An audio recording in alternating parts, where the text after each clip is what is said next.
Hey everyone, today what I'm going to do is review an EDH deck tech for one of the new commanders from Strixhaven. The commander I am doing is Quintorious, Field Historian.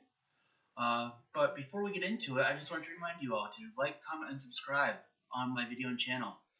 Also, if you could go and follow me on twitch.tv/Jarvis_Moonbeam, on Twitter and Instagram at Jarvis_Moonbeam, and join my Discord by following the link in the description below. Now, with Quintorious, he is a field historian that is 3, a red, and a white. Legendary Elephant Cleric, that's a 2/4. Spirits you control get +1/+0, and whenever one or more cards leave your graveyard, create a 3/2 red and white spirit creature token. What is most important to go and remember with why I'm playing Quintorious is the cards leaving your graveyard. I really like Tormod the Desecrator, which is the mono black version that creates 2/2 tap zombies. And it's just something I really like doing, is playing around with your graveyard that way. So that's where most of this deck is going to be concentrated on. So, spirit triggers. Essentially, cards leaving your graveyard. First, we have Conspiracy Theorist. It's 1 and a red, human shaman. When it attacks, you may pay 1 and discard a card. If you do, draw a card. And whenever you discard 1 or more non-land cards, you may exile one of them from your graveyard. If you do, you may cast it this turn. So this does 2 things for you. It makes it so even though you're discarding a card, you still are maintaining that card in your graveyard, that you can also cast it. But if you exile it from your graveyard, that triggers Quintorious to give you that 3/2 spirit, and you can go and cast the card. So it's a nice card advantage there while triggering the spirit. Venerable Warsinger, 1 a red and a white, Vigilance Trample. That whenever it deals combat damage to a player, you may return target creature card with mana value X or less from your graveyard to the battlefield, where X is the amount of damage Venerable Warsinger dealt to that player. So, requires you to go to combat. My least favorite step, but I will go and swing to go and get a 3/2 spirit, plus whatever creature I have in my graveyard that costs minimum 3 or less if it's unblocked, or it could be a 1 or a 2 drop as well, or maybe bigger if I have it equipped with something that boosts it. Now, I'm playing Halvar God of Battle, but I'm not playing it for the Halvar side. I'm playing it for the Sword of the Realms side. Sword of the Realms is 1 and a white. The equipped creature gets +2/+0 and it has Vigilance, and when it dies, return it to its owner's hand, and it's 1 and a white. So it's when it dies. So it's going to the graveyard, and then it's leaving the graveyard going back to your hand. So you get to keep the creature in your hand, so if it's something important to you, you can replay it. Plus, you're getting that 3/2 spirit. Luminous Broodmoth, 2 and 2 white, flying. Whenever a creature you control without flying dies, return it to the battlefield under its owner's control with a flying counter on it. So, very much like Sword of the Realms, when it dies, it comes back, meaning that it goes to the graveyard and leaves the graveyard, giving that 3/2 spirit. Cavalier of Dawn, 2 and 3 white, Vigilant Elemental Knight. When it enters the battlefield, you destroy up to 1 target non-land permanent. Its controller creates a 3/3 colorless Foam artifact creature token. So this acts as removal to start with, but then when it dies, you return an artifact or enchantment card from your graveyard to your hand. Hoffrey Ghostforge, 3 a red and a white. Spirits you control get +1/+1 and have trample and haste. That's nice because I should be creating 3/2 spirits throughout the game. And whenever another non-token creature you control dies, exile it. If you do, create a token that's a copy of that creature, except it's a spirit in addition to its other types, and it has, when this creature leaves the battlefield, return the exiled card to your graveyard. So since it doesn't say exiled instead, it dies, goes to the graveyard, you then exile it, meaning that you then create a token, you create a spirit of that creature. You get the 3/2 from Quintorious. They all get +1/+1 trample and haste, and then the exile card comes back in the end anyway when you go and have your spirit die. So that's really nice, so you don't actually lose that creature. Sun Titan, mono white staple, 4 and 2 white, Vigilant. When it enters the battlefield or attacks, you may return target permanent card with CMC 3 or less from your graveyard to the battlefield. Emiria Shepherd, 5 and 2 white, flying, it has landfall. Whenever a land enters the battlefield under your control, you may return target non-land permanent card from your graveyard to your hand. If that land is a plains, you may return that non-land permanent to the battlefield instead. So if you have multiple plains in your graveyard, You choose a myriad you choose planes each time until you no longer have any more planes, and then you choose something that you need out of your graveyard. But each time you choose that planes, you get a 3/2. So you could get multiple spirits off one landfall trigger off a myriad because you keep hitting that landfall. Also, it's a way to ramp, even though it is late game, so probably not going to be wanting to ramp too much there. A Johnny Adversary of Tyrants, 2 and 2 white. It has put a +1/+1 counter on each of up to 2 target creatures. The important one is -2, return target creature with converted mana cost 2 or less from your graveyard to the battlefield. That is the most important one because it triggers the spirit. And -7, you get an emblem with at the beginning of your end step, create 3 1/1 white cat creature tokens with lifelink. Elspeth's Son's Nemesis, 2 and 2 white. -1 up to 2 target creatures you control get +2/+1 until end of turn. -2, create 2 1/1 white human soldier creature tokens. And -3, you gain 5 life. What's important about Elspeth? She has escape, so you can bring her back from the graveyard and trigger with Spirit. Sabine's Reclamation, 2 and a white. Return target permanent card with CMC 3 or less from your graveyard to the battlefield. If this spell is cast from a graveyard, you may copy this spell and you may choose a new target for the copy.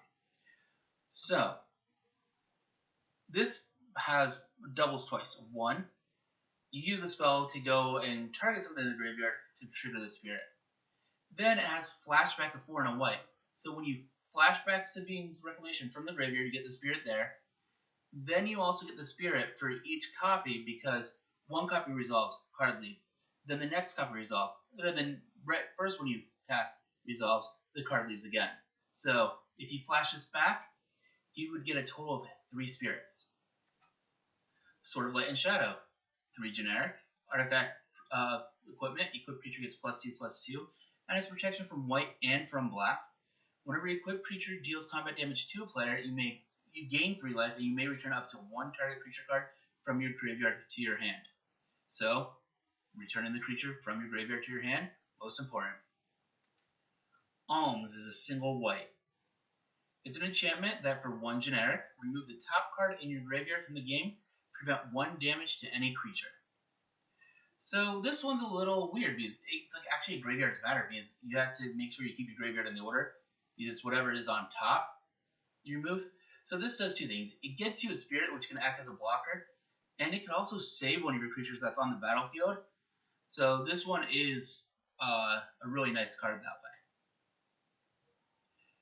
Good old Underworld Breach. 1 in a red. Each non-land card in your graveyard has escape. The escape cost is equal to the card's mana cost, plus exile 3 other cards from your graveyard. At the beginning of the end step, sacrifice Underworld Breach. So, it's Underworld Breach. It escapes. Every time you escape a card, you create a spirit. There are other cards in my deck that are going to use Underworld Breach, but I'm not really going to go over it because that's not the main win line in this deck. It's just another one to have. Gift of Immortality, 2 and a white, enchant creature. When it dies, return that card to the battlefield under its owner's control. Return Gift of Immortality to the battlefield attached to that creature at the beginning of the next end step. So,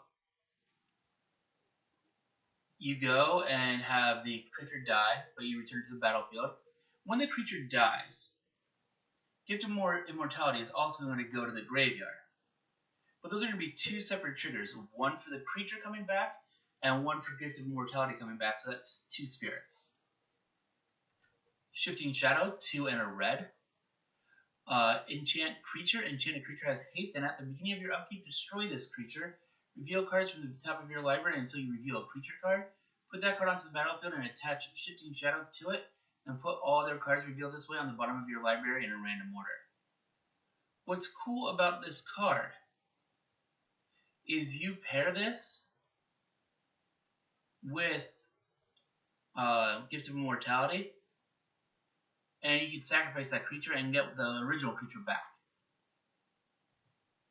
Marshal's Anthem, 2 and 2 white, with multi-kicker 1 and a white.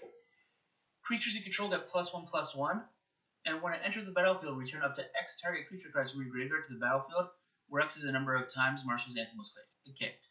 So it is an anthem, so your creatures all get +1/+1.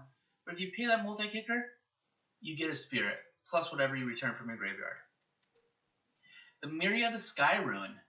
It enters the battlefield tapped, and at the beginning of your upkeep, if you control 7 or more planes, you may return target creature card from your graveyard to the battlefield, and it taps for a white. So this is a repeatable effect on a land, which is nice. Mistveil Plains. For a white and tapping it, you put target card from your graveyard to the from your graveyard on the bottom of your library. Activate this ability only if you control 2 more white permanents. So this is also a plane, so it does tap for a white itself. But what you can do is, this deck is mostly white. You have a card in your graveyard that you don't want there and you want to save. You tap Mistveil Plains, it leaves your graveyard, goes to the bottom of your library, and gives you the spirit. Next, interaction.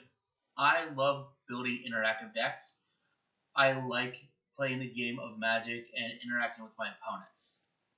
So we have Drannith Magistrate, 1 and a white. Your opponent can't cast spells from anywhere other than their hands. Just a very good card in Commander.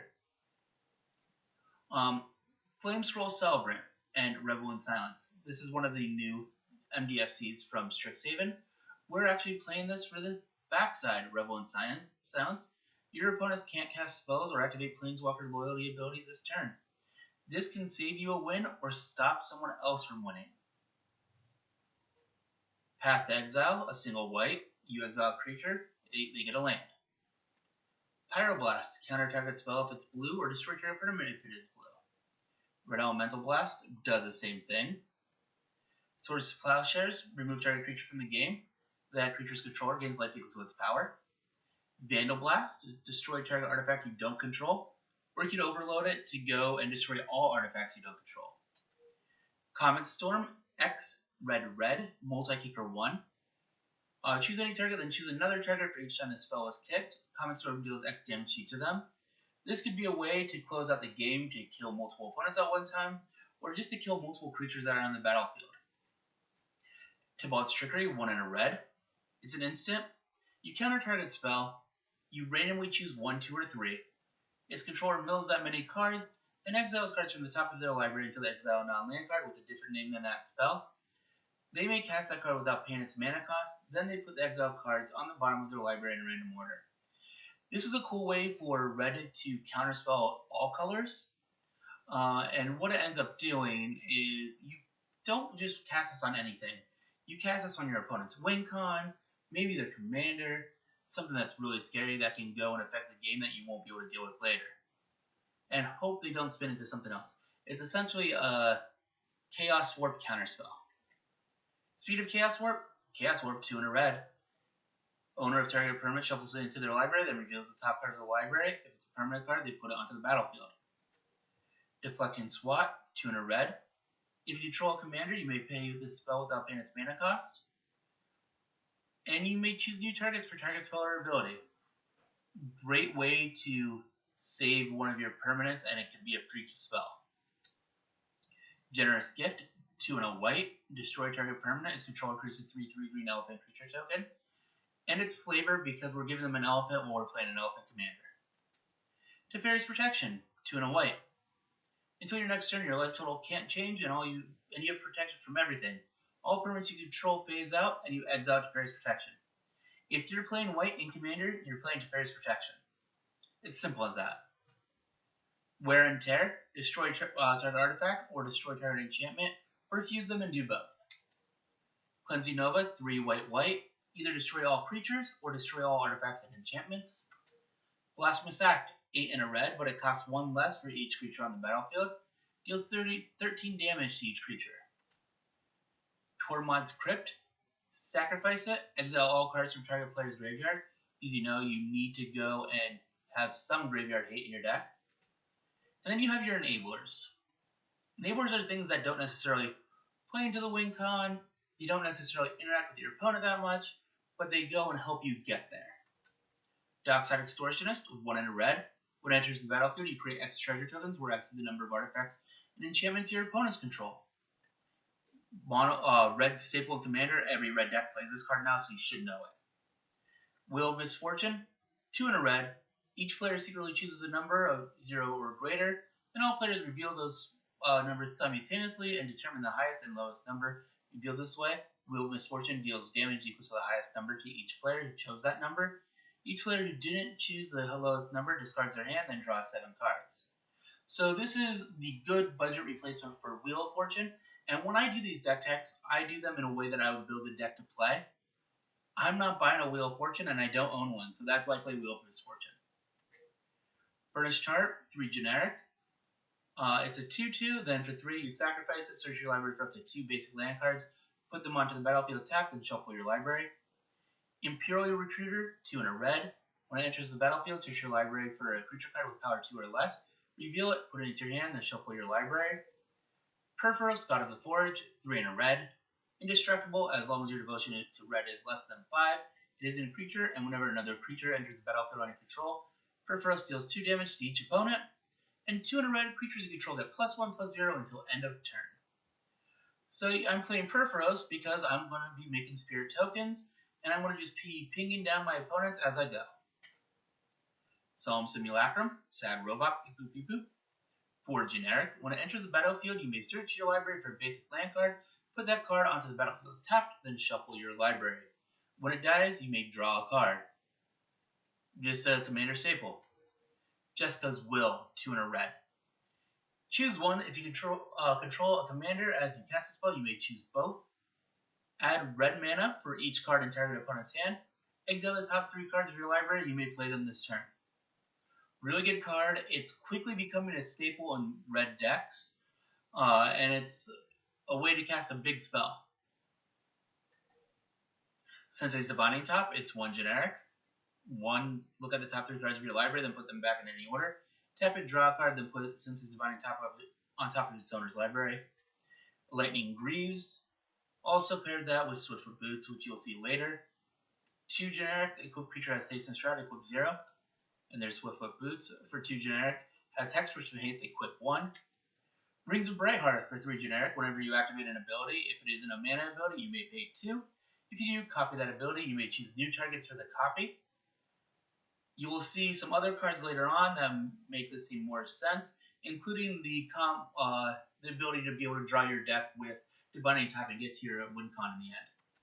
Smothering Tithe, mono white or white staple in general. Every deck that plays it that plays white plays Smothering Tithe. 3 and a white. Whenever an opponent draws a card, the player may pay 2. If the player does it, you create a colorless treasure artifact token with tap this, sacrifice this artifact, add 1 mana of any color. Sword of the Animist, 2 generic, equipped creature gets +1/+1.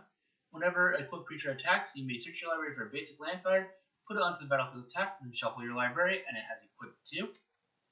Land tax, 1 white. At the beginning of your upkeep, if an opponent controls more lands than you may search your library for up to 3 basic land cards, reveal them, and put them into your hand, then shuffle your library. Mana fixing, deck thinning, all in one. Speaking of mana fixing, let's get to my mana base. So we have Lotus Petal, that you sacrifice to add 1 mana of any color to your mana pool. This is another important thing because it is a 0-drop artifact. That's going to be a very important thing later on. Soul Ring, 1 generic, add 2 colorless. Everyone knows what Soul Ring does. It's in every commander deck for a reason. Arcane Signet, same thing, 2 generic. Tap, add 1 mana of any color in your commander's color identity. Belwar Stone, 2 generic, add 1 mana to your mana pool. This mana may be of any type that any land opponent controls can produce. Play this ability as an interrupt. So, it's a mana rock.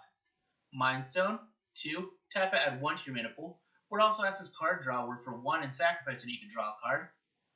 Talisman of Conviction, 2 generic, tap it for a colorless, or for 1 damage to you, you get a red or a white. Basalt Monolith, 3 generic, doesn't untap during your untap step. Tap it for 3 generic, untap it.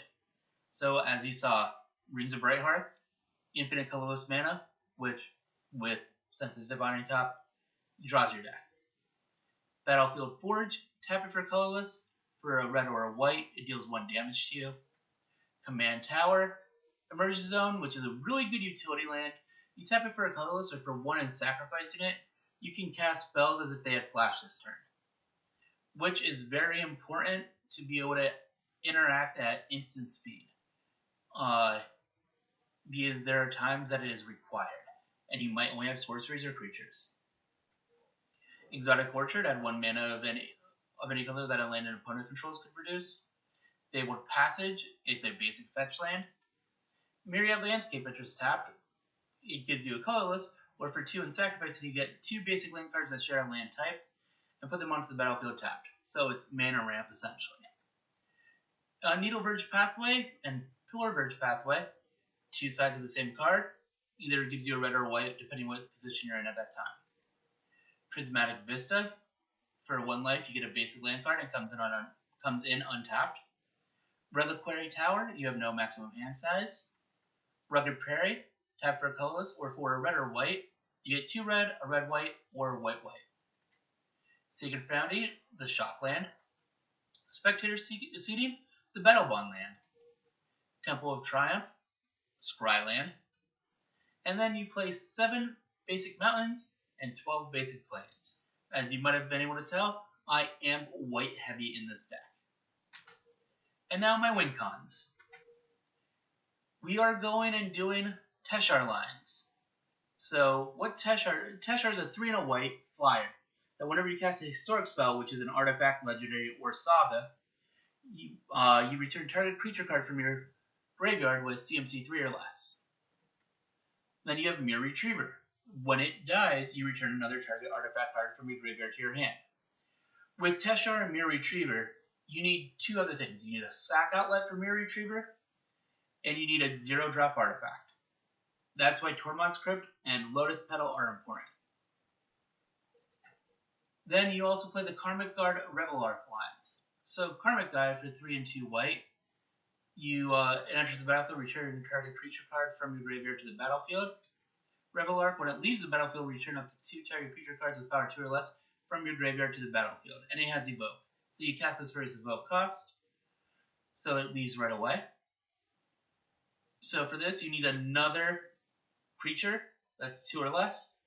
So Dockside, Imperial Recruiter, mostly Dockside. But you have to have a sack outlet for this as well to get there. Sack outlets. Altar of Dementia. So mill my opponents. It's 2 generic. Target player puts a number of cards equal to the sacrificed creature's power from the top of their library into their graveyard. So with any of these combos, you're getting a spirit, so you can also sack the spirit. And any of these combos also lead into an Underworld Breach line if you have Underworld Breach available to you, where you can sack that as well. And with Altar of Dementia, you can be milling yourself to go and continue fueling your Underworld Breach. Ash on its Altar, it gives you 2 colorless mana. Blasting Station. This is the main one for the Teshar line with Mere Retriever. Because you tap it, sacrifice Mere Retriever, deal 1 damage. You then go and play Lotus Petal, bring back Mere Retriever, untap Blasting Station, do it all over again. Then these combos are going to lead to a high storm count. So big finishers, you can do Grape Shot, 1 and a red. It deals 1 damage to any target and it has Storm. So you just kill all your opponents with the Storm count with Grape Shot. Aetherflux Reservoir. You gain life for each spell you cast this turn. And so your first spell it's 1, second spell it's 2 life, 3, etc. And when you get to 50 life, you can pay 50 life and have Aetherflux Reservoir deal 50 damage to target creature or player. And those 2, Grape Shot and Reservoir, with the storm counts that you get from Teshar and Karmic Guide and Revelark, should be the main ways you win. Perforos being out, you can win that way. You can run it through Underworld Breach lines, win that way. But these are going to be your main ways to win. Let me know what you think. Give me any tips that you might have for this deck, because Boros, Graveyard Recursion, those are 2 things that don't go together. And then Boros isn't my strong suit. So, I hope you enjoyed this video. Give me any feedback, like, comment, and subscribe yet again, and I'll see you at the next one. See ya.